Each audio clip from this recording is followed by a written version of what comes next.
안녕하세요. 대주짜리 하나를 내놨습니다. 입만 봐도 우리 구독자나 시청자 여러분 잘 아실 겁니다. 이제 우리 아주 평범한 난초가 됐죠. 제가 이 난초를 처음 봤을 때가 그때 당시 촉당 가격이 4,500 정도 할 때 처음 봤었는데요. 깜짝 놀랐습니다. 이런 난초가 한국 춘난에 등장을 한다는 건 이건 보통 일이 아니다. 그런 생각이 있었고, 일본 춘난 우리 원륜하고 비슷했는데 비교가 불가했어요. 그러니까 한국 춘난 태극선입니다. 복색화 중에 사실 좋은 게 너무 일찍 나왔었죠. 그러다 보니까 많은 분들이 우리 그 안목을 높이는데도 일조를 했고 부음을 일으키는데도 일조를 했고 다양한 역할을 한 그런 난초죠. 뿐만 아니라 자긍심을 갖게까지 한 또 이름도 굉장히 걸맞게 잘 지셨어요. 우리 그 송 고문님께서 이걸 등록 명명을 했던 그런 난초인데요. 자, 우리가 이제 초창기 잠깐 돌아가 보면 이것도 발색이 어떻게 해야 더 잘 되느냐. 근데 이거는 전혀 뭐 발색에 신경을 쓰지 않아도 잘 나오는 그런 품종이었기 때문에 어떤 분은 화통도 씌워보고 또 어떤 분은 수태만 가지고도 해보고 또 어떤 분은 그냥 아무것도 안 하고도 펴보고 이게 진짜 다양한 게 그 발색 과정을 공개를 했었고 보여줬었고 특별한 노하우가 없었던 그런 난초이기도 합니다. 그러면서도 불구하고 워낙 에란인들께서 실험 정신이 강하다 보니까 아주 또 다양한 방법들을 해보신 거예요. 근데 또 최근에 그런 게 있죠.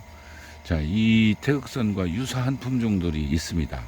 그래가지고 전부 다 태극선이 돼버렸어요. 또 가격을 다운시키고 하락시키는데 일조를 했던 난초들입니다. 여러 가지 설들이 있었죠. 근데 제가 알고 있는 부분을 말씀을 드리면 그 당시 이 산지에서 태극선만 나오지 않았어요. 그 이후에도 2000년대 초반까지 이 태극선 형제주 거의 형제주에 가까운 난초들이 나왔습니다.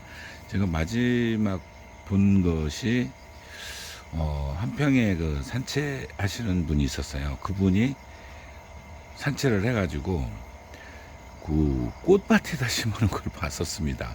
그게 제가 이제 마지막 본 건데 그 역시도 많이 유사점을 가지고 있었고요. 그 다음에 우리 이제 그 청태 낀다고 그러죠. 꽃 화판에 그 기부 쪽에 연한 녹색이 들어오는 그런 형태가 있었고, 그리고 또 좀 농도는 진한데 좀 화형이 좀 다른 하여튼 다양한 형태들이 있었습니다. 근데 공통점이 뭐였냐면 잎이 다 비슷했다는 거예요. 잎이 많이 비슷했는데 그래서 이제 진위 그 논란이 있었고 일부는 유전자를 분석을 해보니까 다른 부분이 있었고 그래서 이제 논란이 좀 있었습니다. 어쨌든 제가 처음에 그 명명 당시 품종은 잘 알고 있어요. 그 꽃에 변함이 없습니다. 그리고 생농도도 굉장히 진하고요. 이제 그런 거는 알고 있었죠. 그렇게 해서 이제 어쨌든 간에 서민난초로 돌아왔죠. 어쨌든 오늘 제가 이제 드릴 말씀은 그러면 어떻게 했을 때가 가장 잘 나왔었느냐.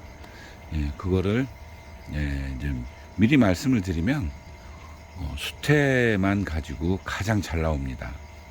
수태만 가지고 펴보니까 제가 뭐 이것도 꽤 오래됐어요. 제가 구입 당시 가격이 350 정도 할 때 구입을 했으니까 굉장히 오래됐죠. 그 난초가 이제 저희 지역 이쪽 충청도 지방에서 이제 번져나가기 시작했는데 그 전에 이제 다른 품종들은 그때 당시 그보다 좀 가격이 쌌었어요. 한 200 전후 할 때 저는 350을 주고 가지고 왔었죠. 그렇게 해서 이 꽃을 보여주니까 사람들이 이제 많이 놀란 그런 난초이기도 합니다. 꽃이 제법 많이 붙었어요. 축수도 워낙 많으니까 그 지금 제가 작년에 분갈이를 했기 때문에 많이 안 붙을 줄 알았는데도 좀 붙어 있네요. 꽃붙음도 굉장히 좋습니다. 그리고 걸음도 굉장히 잘 받고요. 자, 수태만 한다고 그랬죠. 수태만 하기 때문에 그닥 어려움은 없습니다. 뭐 좀 화장토를 덜어내야 수태가 잘 돌아가는데요. 이게 조금 심는 과정에서 높이 올라갔어요. 그래서 화장토를 덜어내지 않고 그냥 수태만 가해서 돌리기 시작해가지고 안에 그 방법은 똑같습니다. 조금 화장토가 높이 있기 때문에 이거 하는 과정에서 쏟아지기도 할 거예요. 자, 꽃은 여기저기 제법 많이 붙었고요. 촉수가 많을 때 이렇게 안으로 살짝 물리면 수태는 잘 들어갑니다.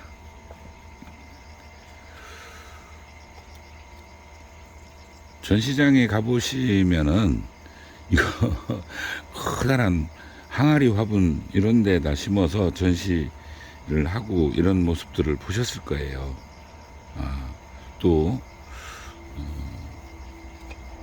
가격대가 저렴해지니까 그런 모습을 또 볼 수가 있었습니다.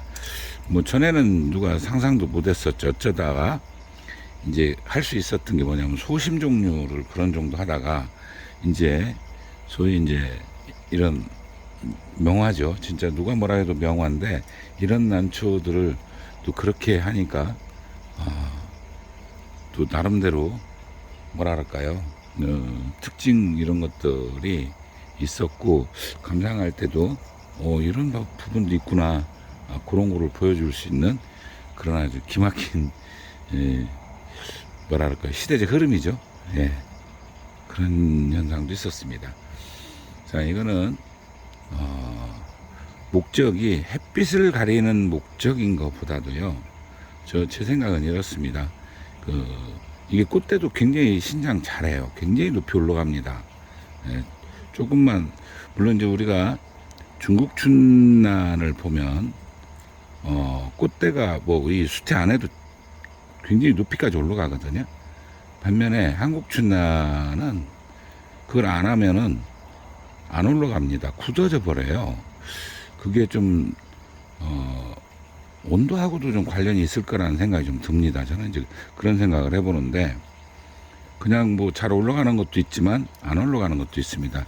이 수태를 관리하는 이유 중에 거기에도 포함이 돼 있다, 이렇게 보시면 괜찮을 것 같습니다. 수태에 물기가 없으니까 쏟아집니다. 그리고 화분이 굉장히 커가지고 이게 좀 뭐라 그럴까요, 이 망이 좀 밀리네요.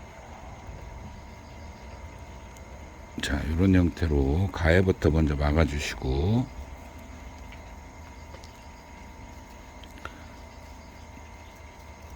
화통을 씌우지 않기 때문에 지금 이제 요 뭐라 그럴까, 이거 뭐죠, 요걸 씌우는 이유는 수태 흘러내리지 말라고 씌우는 거 말고는 뭐 없죠. 자, 이렇게 하고 이제 가운데를 메꾸면 되는데요.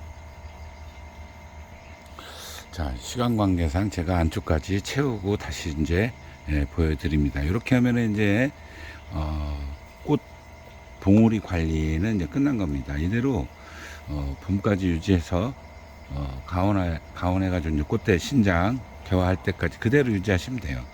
자, 그런데 이제 한 가지 제가 이 난초는 원래 처음에 명명당식품종이 맞습니다. 그렇기 때문에 이건 이렇게만 해도 잘 나와요. 근데 문제는 뭐냐면, 지금 혹시 이제 우리 구독자 여러분들이 소장하고 계시는 제가 마스 청태가 끼는 품종이 있다고 그랬죠. 그거는 좀 더 적극적으로 수태를 좀 아주 타이트하게 촘촘하게 싸셔야 됩니다. 그래야지만이 기부 쪽, 꽃 안쪽에 청태를 벗길 수가 있어요. 그렇지 않으면 그게 남아서 전시장에서 보면은 완전히 달라집니다. 예. 이게 나주였던가요? 이 산지 지금 잃어버렸는데, 거기에서도 그 청태가 낀 그런 난초를 제가 이제 봤다고 제가 말씀을 드렸었는데, 여기 그 충청도에서도 운선이라는 거 나온 데에 그 운선 말고도 운선하고 거의 똑같이 생긴 형제주가 있었고요. 그 주변에 같이 나온 난초들이 그 소위 얘기해서 그 청태 마스가 껴가지고 결국은 원해화가 안 된 것들이 굉장히 많습니다. 저도 제가 한 2포기 정도를 산채를 했는데 마스가 좀 심하게 끼는 그런 형태를 만난 적이 있었는데요. 그거를 아무리 발색을 해보려고 해도 경기가 뚜렷하게 안 나오는 거예요.